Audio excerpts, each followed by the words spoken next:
Hi everyone, welcome back.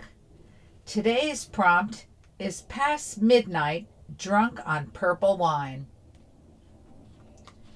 I saw him in the lamplight, the one on the corner not far from my house.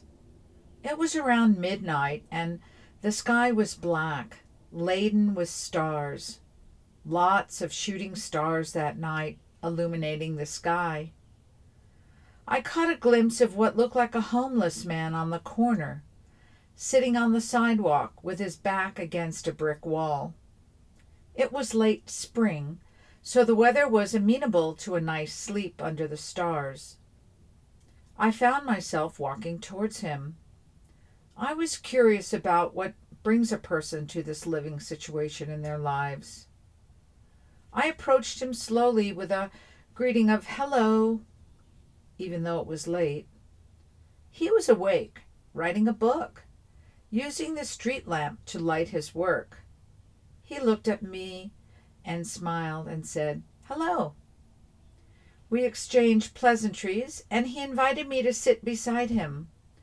I was compelled to do so as I had no fear, and he really only smelled of purple wine, almost like a ripe grapevine. He asked me what I was doing out so late, and I replied that I just couldn't sleep and I'd had so much on my mind. He wanted to know about my life and what I did, about my family. It was all turned around, and he was a great listener. We talked into the morning, and then the sun came up, and I asked if he'd like some coffee. He said yes, but he'd like to stay where he was. I told him I'd bring back some coffee and breakfast. As I left his home on the sidewalk, I was struck with the experience of deep presence. For all those hours, I remained totally present to the situation and him. His name is Jim, and he used to teach liberal arts at the university around the corner. And then there was a divorce that devastated his very soul.